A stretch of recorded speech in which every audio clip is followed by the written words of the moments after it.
அஸ்ஸலாமு அலைக்கும் friends, welcome to my kitchen. இன்றைக்கி சிக்கன் ஸ்டிக் எப்படி பண்ணுறதுன்னு பார்ப்போம். என்னோடய வீடியோஸ்லாம் பிடிச்சிருந்ததுன்னா சப்ஸ்கிரைப் பண்ணுங்கள், லைக் பண்ணுங்கள், ஷேர் பண்ணுங்கள், கமெண்ட்ஸ் பண்ணுங்கள், பெல் ஐக்கான் தட்ட மறந்துடாதீங்க. வாங்க சிக்கன் ஸ்டிக் எப்படி பண்ணுறதுன்னு பார்ப்போம். நான் 2 பிரெஸ்ட் வாங்கியிருக்கேன். அதை ரெண்டு நாலாக கட் பண்ணி கடையிலே கட் பண்ணி வாங்கிட்டு வந்திருக்கேன். அது நல்லா கழுவி ஃப்ரை பண்ணணும். பாருங்கள், எடுத்து வச்சு நடுவில் கட் பண்ணி அதை எடுத்து சாப்பிடும்போது அழகாக மீன் தூண்டு சாப்பிட்ற மாதிரி இருக்கும். இது சிக்கனு. இந்த மாதிரி நீங்கள் கேட்டு வாங்கலாம், கடையில் அவங்க கட் பண்ணி தருவாங்க. இந்த நடுவில் ஒட்டி இருந்ததுனால அது கட் பண்ண விட்டுட்டாங்க. நான் கட் பண்ணிவிட்டு அதுக்கு நடுவில் இந்த மசாலா தடவுறதுக்காக மசாலா அப்போ தான் உள்ளே போயிட்டு நல்லா மிக்ஸ் ஆகும். சாப்பிடும்போது மசாலா டேஸ்ட்டு, உப்பு எல்லாம் அந்த ஜூஸியாக நல்லா இருக்கும் சாப்பிட. ஸோ இதை இந்த மாதிரி நான் 2 வாங்கி 4ஆக கட் பண்ணி எடுத்து வச்சுருக்கேன். ஸோ இதில் பூண்டு கொஞ்சம் ஒரு 10 பல்லுக்கிட்ட எடுத்து நல்லா இடிச்சிக்கோங்க. நல்லா இடிச்சிட்டு இதோட சேர்த்து மிக்ஸ் பண்ணிவிட்டு சும்மா தடவி விடுங்க. 4 இதுலேயுமே தடவி விட்டுட்டு இதுக்கு தேவையான அளவு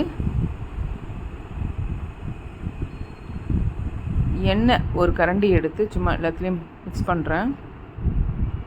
இது கூட பெப்பர்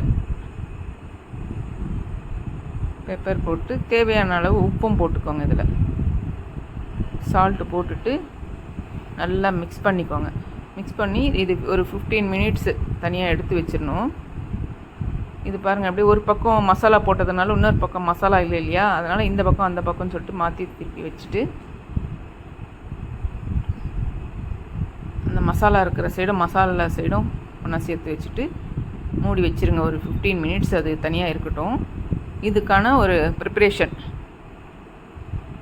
ஒரு பவுல் எடுத்துகிட்டு 1 ஸ்பூன் அளவுக்கு சோயா சாஸ், 1 ஸ்பூன் அளவுக்கு tomato sauce, red chilli powder and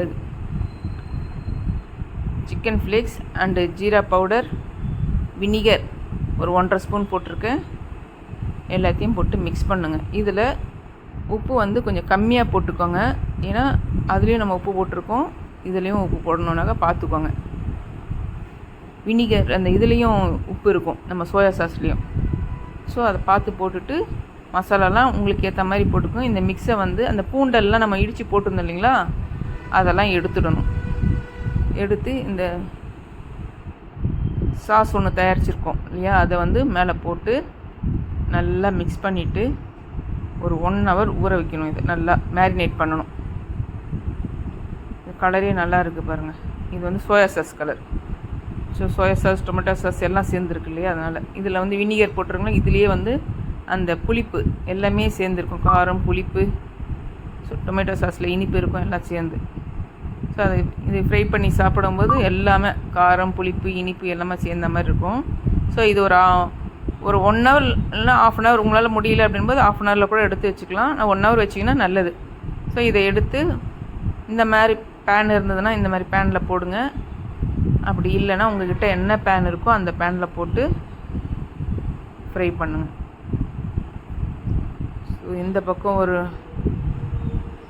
10 minutes, இந்த பக்கம் அடுத்து திருப்பி போடும்போது அது ஒரு 10 மினிட்ஸ்.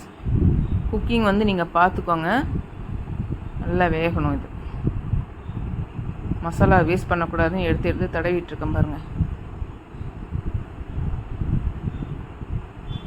பாருங்கள், பார்க்கவே நல்லாயிருக்கு. ஒவ்வொரு பக்கமாக திருப்பி போட்டு வெஜ்ஜி வைக்கணும். இது ஈஸி தான் ஃப்ரெண்ட்ஸ். இது ரொம்ப ஈஸியான ஒரு மெத்தடு தான். ட்ரை பண்ணுங்கள் நீங்களும். இந்த மேரினேட் பண்ணுற நேரம் மட்டும்தான், மற்றபடி குக்கிங் எல்லாமே குக்கிங் எல்லாமே ஈஸி தான். ஸோ நீங்கள் ட்ரை பண்ணிவிட்டு எனக்கு என்னென்னு சொல்லுங்கள், கமெண்ட்ஸ் பண்ணுங்கள்.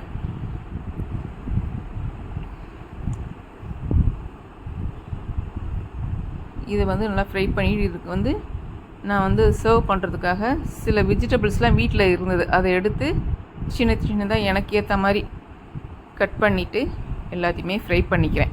லைட்டாக அதில் இருக்கிற எண்ணெய், அதில் இருக்கிற மசாலா தான், நம்ம எதுவும் எக்ஸ்ட்ரா நம்ம ஆட் பண்ண வேணாம். சால்ட்டு மட்டும் உங்களுக்கு தேவைன்னா போட்டுக்கோங்க. சில பேர் சால்ட்டு வேணும்னுவாங்க, சில பேர் அப்படியே கூட சாப்பிடுவாங்க. இதை தான் ஹோட்டல்ஸில் என்ன செய்வாங்கன்னா, வினிகரோட இதை மாதிரி கட் பண்ணி ஃப்ரை பண்ணிட்டு வினிகரோடு சேர்த்து வச்சுட்டு புளி பாத்திட்டு விற்பாங்க ட்ரெயில். என்ன நான் வீட்டில் இருந்ததை எடுத்து நானாக எடுத்து ஃப்ரை பண்ணி எடுத்து வைக்கிறேன். ஸோ எல்லாத்தையுமே ஃப்ரை பண்ணி சேவிங்க்காக பாருங்க மெத்தட் இது பார்க்க நல்லா இருக்கும்ன்றதுக்காக வச்சுருக்கேன். இது கூட இதையும் சாப்பிட்டு அதையும் சாப்பிடும்போது நல்லாயிருக்கும். இது காரம், புளிப்பு, இனிப்பு, அது வெஜிடபிள்ஸு எல்லாமே ஹெல்த்தி, சிக்கன் ப்ரோட்டீனு. ஸோ நல்லா இந்த மாதிரி செஞ்சு சாப்பிடலாம். டயட்டில் இருக்கவங்களாம் இந்த மாதிரி சாப்பிட்டிங்கன்னா ஃபுல் லஞ்சு சாப்பிட்ட அந்த ஃபீலிங் இருக்கும், ஃபில்லிங்கும் இருக்கும், ஃபீலிங்கும் இருக்கும். ஸோ இது ஒரு நாள் நீங்கள் ட்ரை பண்ணுங்கள்.